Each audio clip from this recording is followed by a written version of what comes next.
ইন্নাল হামদুলিল্লাহ ওয়াসসালাতু ওয়াসসালামু আলা মান লা নাবিয়্যা বা'দা।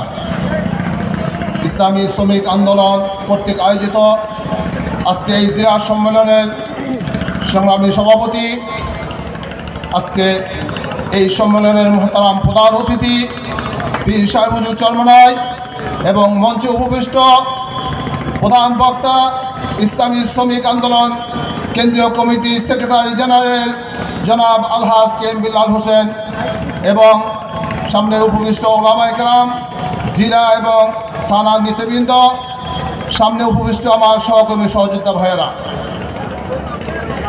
আজকে দেশের অবস্থা খুব একটা ভালো না, তালমাতাল অবস্থা চলতেছে। আমরা মনে করেছি যে জুলাই আগস্টের বিপ্লবের পরে এই দেশে একটি স্থিতিশীলতা আসবে, কিন্তু আসলে কি আমরা সেই স্থিতিশীলতা পেয়েছি? পাই নাই। বিশেষ করে যেই দলটি গত 10 বছরে মুরগির খোয়ার থেকে বের হতে পারে নাই, আজকে তারা দাবি করে যে জুলাই আগস্টের আন্দোলনে তারাই মাস্টারমাইন্ড ছিল। এটি একটি অসত্য কথা, ভুয়া কথা। কারণ তাদের দলের মহাসচিব বলেছে যে আমরা এই ছাত্র জনতার বিপ্লবের সঙ্গে একমত না। আন্দোলন চলা অবস্থায় যে মহাসচিব এই ঘোষণা দেয়, এখন তারা এটা সুফল বয়ে নিতে চেষ্টা করতেছে এবং তাদের আরেক নেতা বলেছে জুলাই আগস্টে ছাত্র জনতার বিপ্লবে 90 জনই ছিল বিএনপির দল। আসলে এটা সম্পূর্ণ মিথ্যা কথা। আমরা দেখতে পাই রাজনৈতিক দল হিসাবে একমাত্র দল ইসলামী আন্দোলন বাংলাদেশ ওদিন ছাত্র দেশে একত্রতা ঘোষণা করেছিল।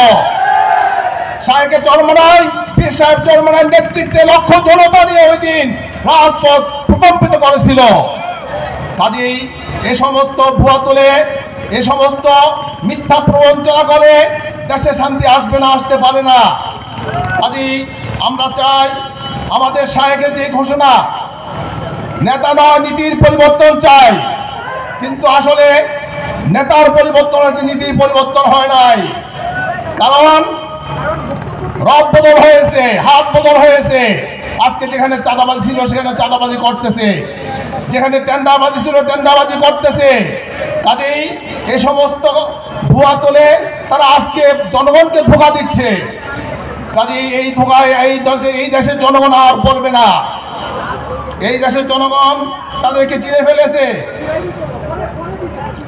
আবার তারা ক্ষমতায় যাওয়ার জন্য ভারতের সঙ্গে আঘাত করতেছে। তারা এই দোসর আওয়ামী লীগ, প্রেতাত্মা, এত খুনি, গুম খুমের আসামি, তাদেরকে আবার নির্বাচনে দেখতে চায়। কাজেই আমরা বুঝতে পারি তোমরা কি চাও। এই দেশের জনগণ তোমাদেরকেও খাবে না। 36 দিনে এই হাসিনা সরকারকে উৎখাত করেছে। তোমরা যদি এভাবেই চলতে চাও তাহলে তোমাদেরকে 36 ঘন্টাও সময় দেবে না ছাত্র জনতা। কাজেই সাবধান হয়ে যাও। এদেশের জনগণকে ধোঁকা দেওয়া চলবে না। এদেশের জনগণ আর ধোঁকা খেতে রাজি না। কাজেই এদেশের জনগণ ঐক্যবদ্ধ হয়েছে। এদেশের স্বাধীনতা সংগ্রাম এদেশে সিনে তারা আনবে ইনশাআল্লাহ। ওয়া মা তাওফীক ইল্লা বিল্লাহ।